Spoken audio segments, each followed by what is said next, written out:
You will hear a woman calling an animal park to inquire about a job. First, you have some time to look at questions 1 to 5.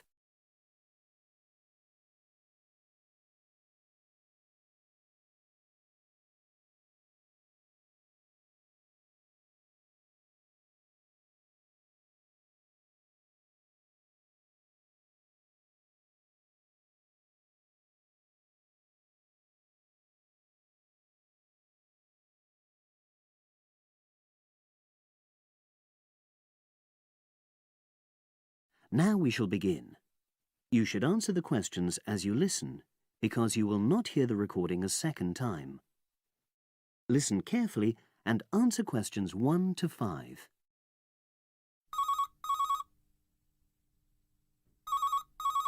Bender's Animal Park, hello. Oh, hello. I'm ringing to ask whether you have any jobs available. What sort of work are you looking for? Is that permanent or part-time or... Actually, I'm just looking for temporary work. I'm a student. Oh, right. I'll just get a form and ask you a few questions. Then I'll pass your application on to our recruitment section. Is that okay? Fine, thank you. So, starting with your name. It's Jane Lammerton. Is that Lammerton?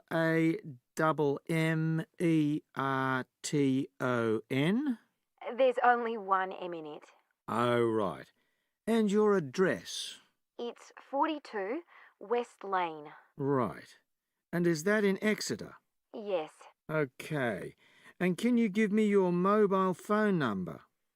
07792 430 921. Right. Now, the next thing is, when are you available to start work? I finish college on the 8th of June. That's in 3 weeks' time. But I can't start work till the 11th because I've got a hospital appointment on the 10th of June. No problem. Now, I need to ask you a few questions about the type of job that might be suitable. Do you have any particular kind of work in mind? It doesn't necessarily mean that you will get work in the field that you want, but I can record your preferences. Well, I'd do anything. And I have worked as an assistant animal keeper before, when I was still at school. But I'm studying at a catering college now, and I'd really like to get some experience as an assistant cook if possible. Right. So that's your first choice. Have you done that kind of job before? No, but I've helped my aunt sometimes. She runs a cafe in Exeter. Would you say you've got any relevant skills then? Well, I'm used to using the kind of equipment you usually find in a kitchen. Before you hear the rest of the conversation, you have some time to look at questions 6 to 10.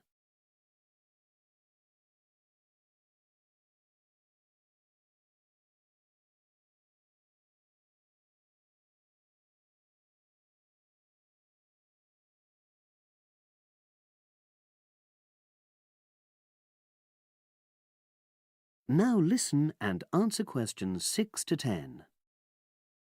Okay. And I know you're still studying, but do you already have any qualifications related to that kind of work? A hygiene qualification, for example? I haven't, no, but I've got a certificate in food handling. I did it before I decided to become a full-time student. Fine. Okay. That means you wouldn't need any specific training if you did get the kind of work you wanted.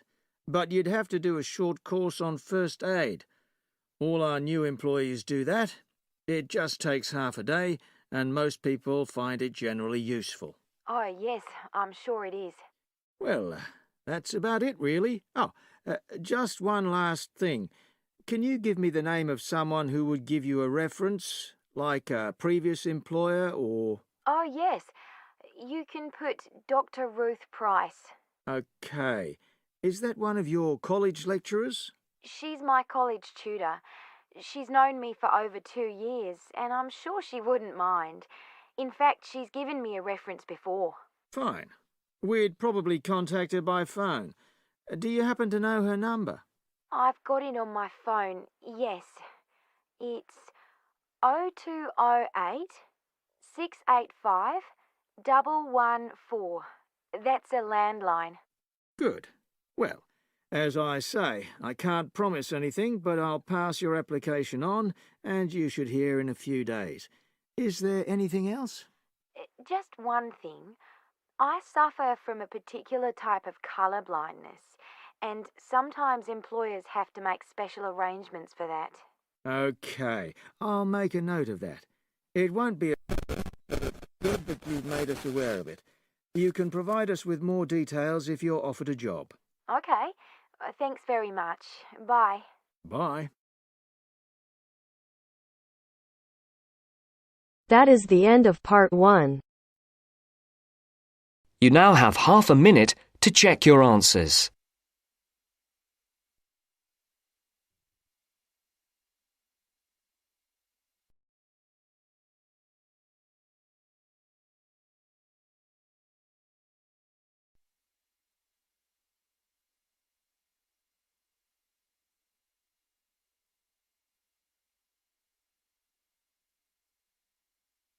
Now turns to part 2. Part 2.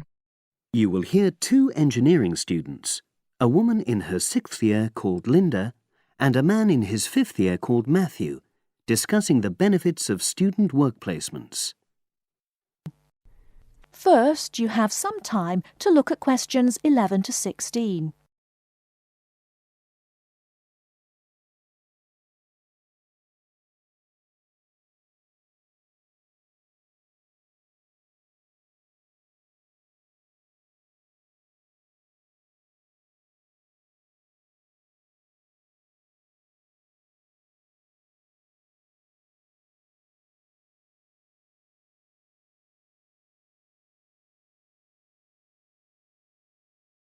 Now, listen carefully and answer questions 11 to 16.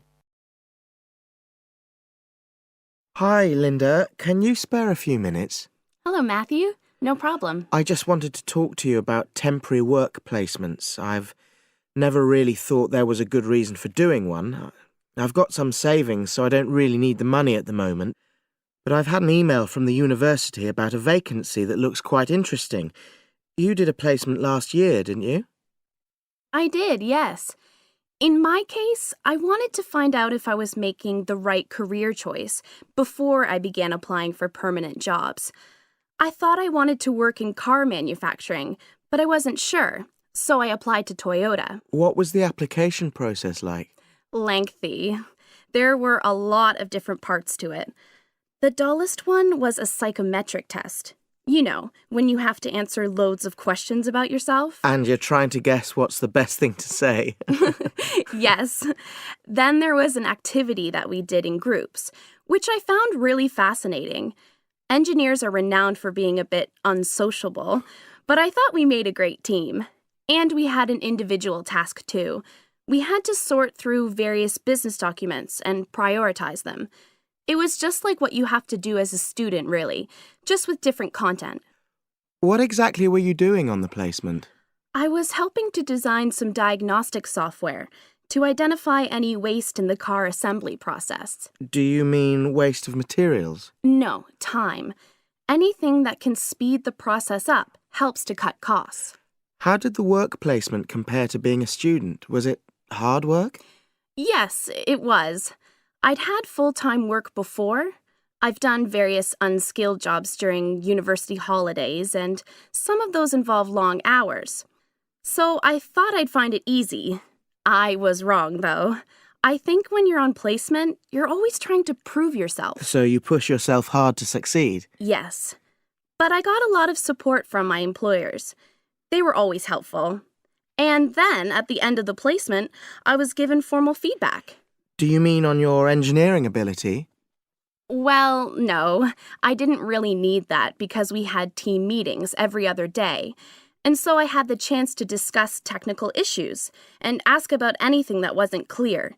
The evaluation was about general workplace things, like organizational ability, initiative, that sort of thing. I get the impression you think you benefited from the placement. Well, the best thing is that they've offered me a job for next year. Depending on my exam results, of course, but still. A permanent one? Yes. But apart from that, I learned so much. The industrial environment was much more demanding than the academic one, so my general skills improved, like time management, meeting deadlines. And on the technical side, I learned new software packages, like MS Project. Well, I think you've convinced me that work placements are worthwhile, but while you're here, can you give me advice on something else? Before you hear the rest of the talk, you have some time to look at questions 17 to 20.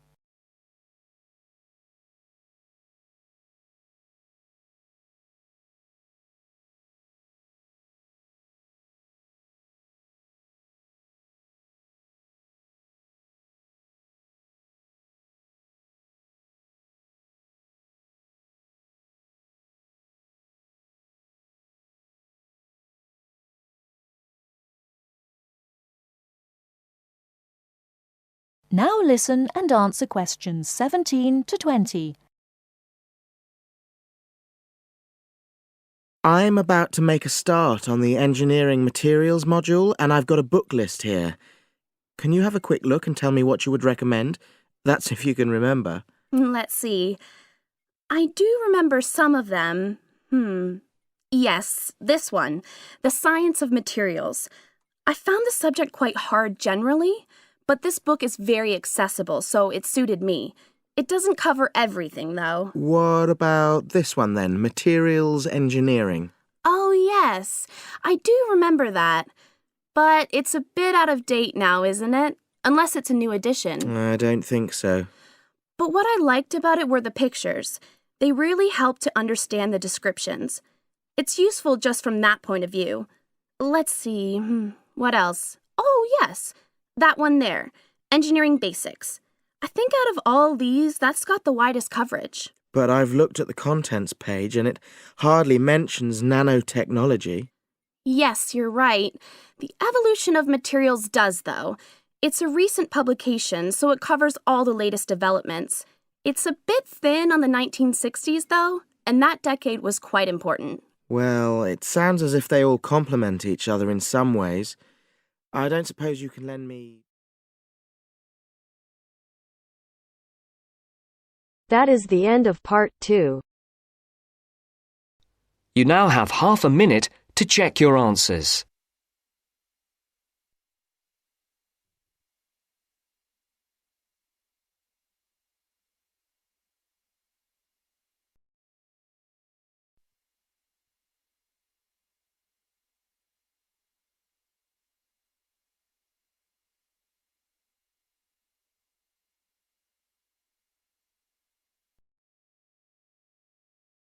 Now turns to part 3.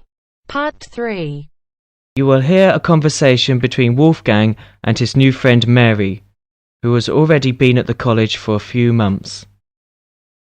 In the first part of the conversation, they're talking about a social activity program at college. First, you have some time to look at questions 21 to 26.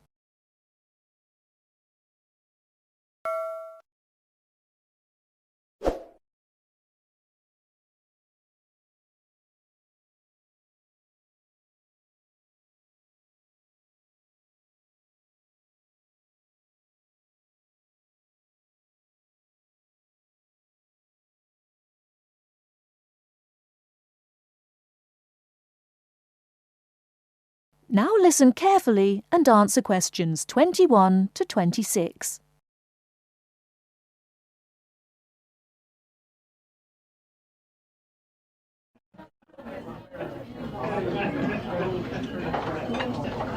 Hi, Wolfgang.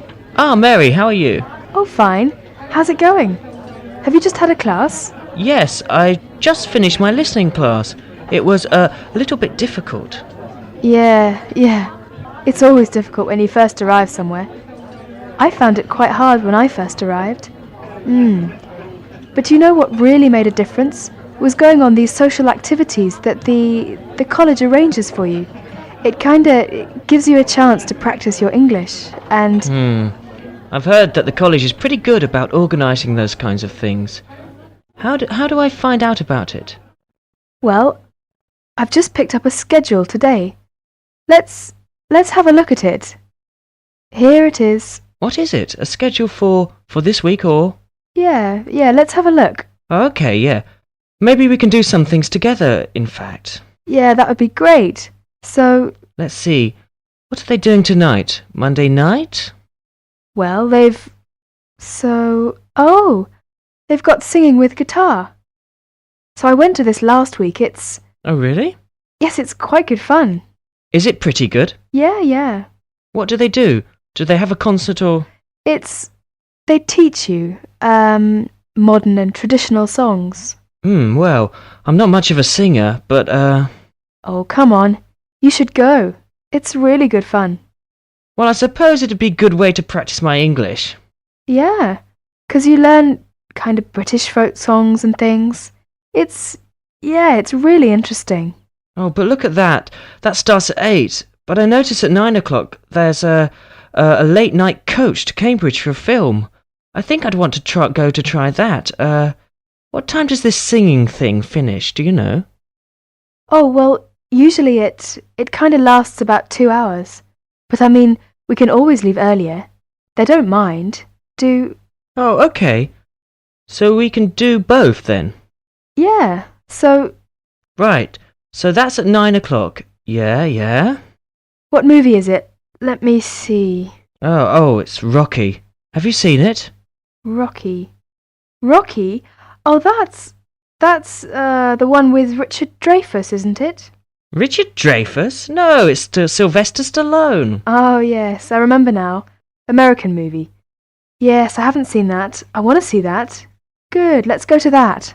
All right. Oh, okay. Oh, did you see on Tuesday that there's a tennis tournament? Tennis? What time is that? Well, that's at 4 o'clock in the afternoon. Where is it? Is it on campus or... No, it's at Wembley, so that's in London. Oh, so it's pretty far away then. What time will it be coming back? The coach gets back at midnight. Oh, midnight. Well, tell you what, I think maybe I'd better cancel on that because I've got a class Wednesday morning, and I'm afraid at about 8:30, I'm afraid if I came back that late, I probably would, I'd be very tired in class, and actually I'm more into football myself anyway. Oh, football. Well, did you see there's a football match on Wednesday? Oh, yeah? Well, who's playing? Let's see. Oh, it's England and Brazil. Oh, I really want to see that. Would you like to go together? Yeah, sure. What time is it? Let me see. It says 15:30, so that would be 3:30. 3:30, huh? Now, I have a lecture right after lunch on Wednesday at 1:30. Uh-huh. What lecture's that? Oh, well, there's a journalist coming from the BBC. He's going to talk about his experiences as a foreign correspondent. Oh, that sounds interesting. Would you like to go? Yeah, what time do you say it was? Right after lunch, around 1:30. Oh, 1:30. I have a class then. Oh, yeah. Oh, that's too bad. Well, what time does your class finish? It's an hour long, so it finishes at 2:30. Oh, well, I shouldn't imagine.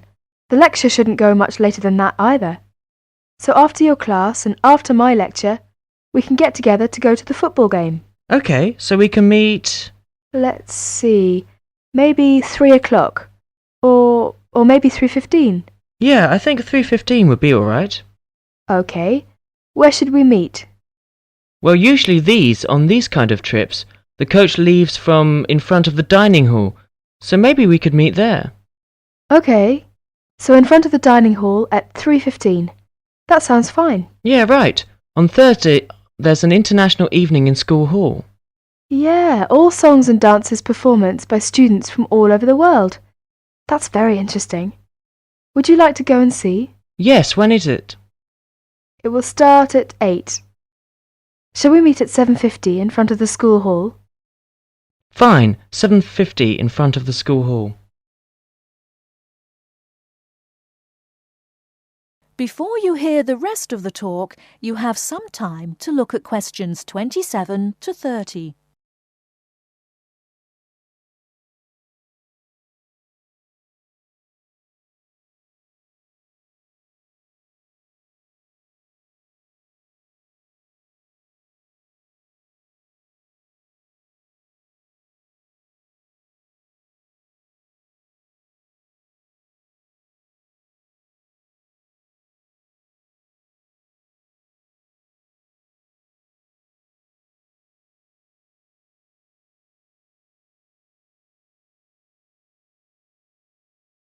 Now listen and answer questions 27 to 30.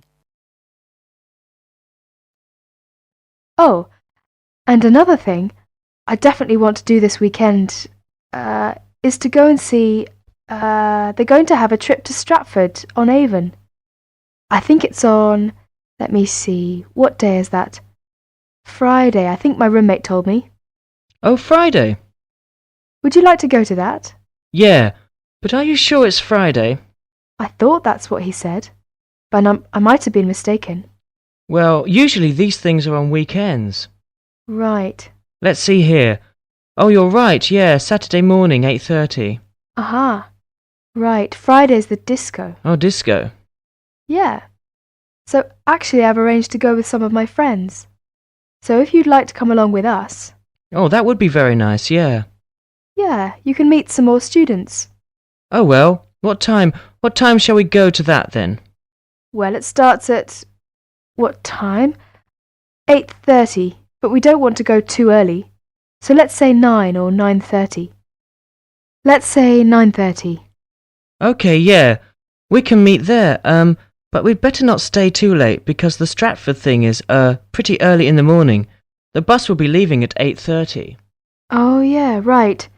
So we want to make sure we get up for that. Yeah, say, by the way, this trip, since it's, quite a way away, do we have to pay anything extra for that, or is it free? Well, usually most of the trips are free. But, yeah, for these ones which are quite a distance away, then we usually have to pay a little bit extra. Is it a lot, or...? No, it's usually about £25, something like that. Oh, well, do we have to tell them ahead of time that we're going to go? Yeah, usually you have to sign up a couple of days in advance, so... Oh, where do we do that? Well, you do that at the Student Services office. So you have to go and see one of the social activities officers.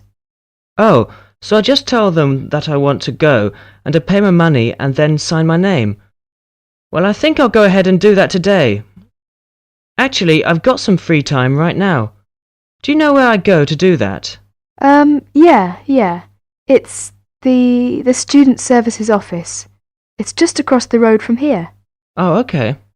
Well, across the kind of... You mean the green building over there? Yeah. So it's on the second floor. Oh, okay. Well, tell you what, are you going to the Shakespeare thing? Yeah, sure. Would you like me to go ahead and sign you up as well? Oh, yes, yeah, that'd be great.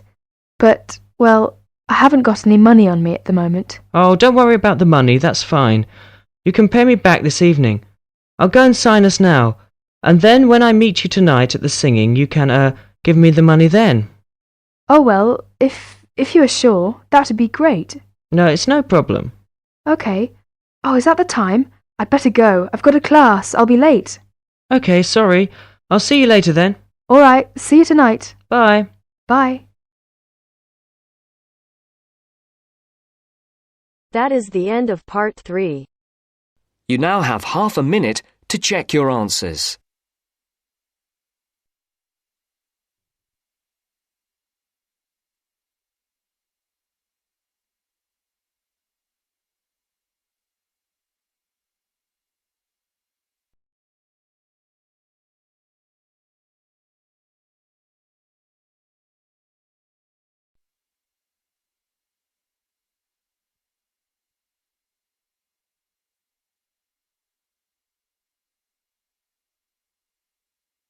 Now turns to part 4. Part 4. You're going to listen to a talk about tea in the UK. First, you have some time to look at questions 31 to 40.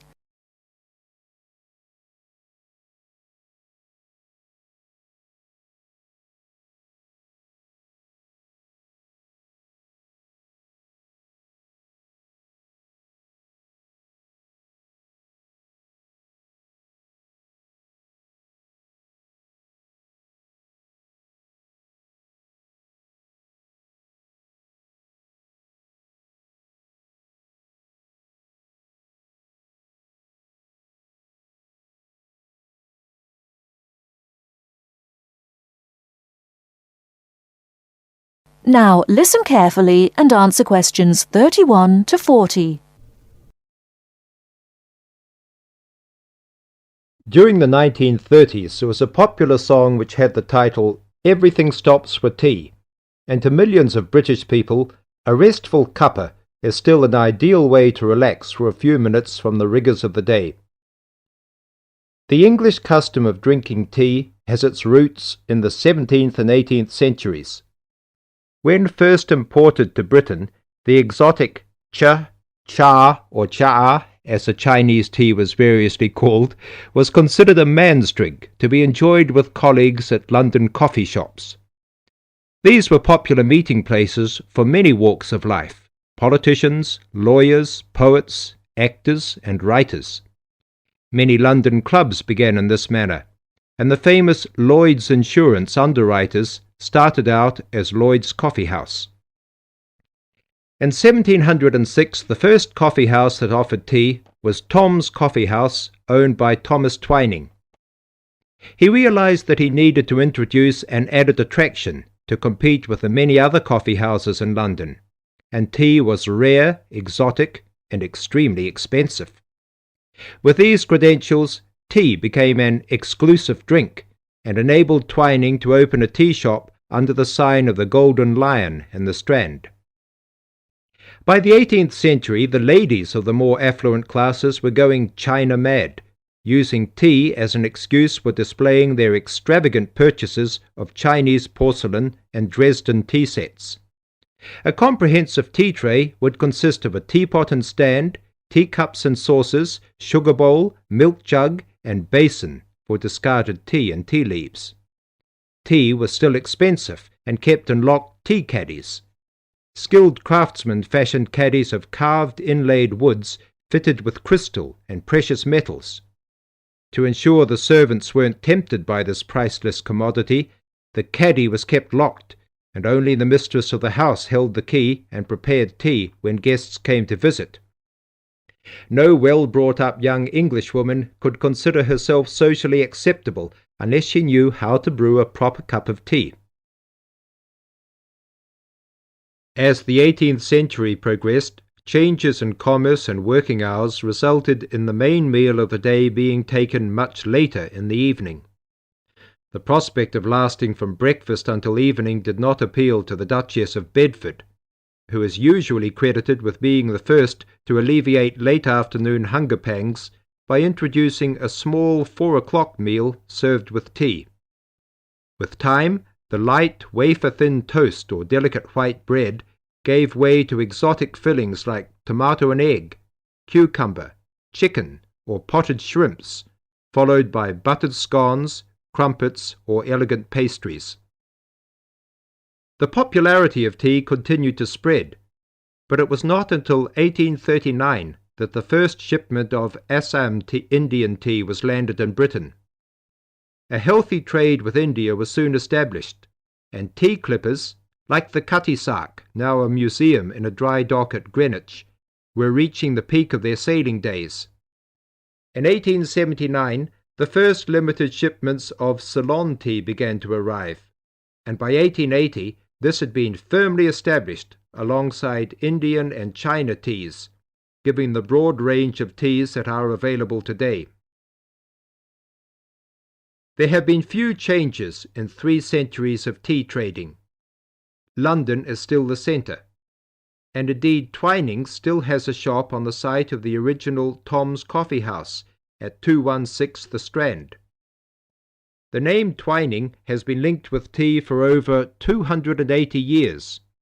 Indeed, it was Richard Twining, in his capacity as chairman of the dealers of tea, who in 1784 persuaded Prime Minister William Pitt to reduce the high tax on tea, making the beverage more accessible to the general public.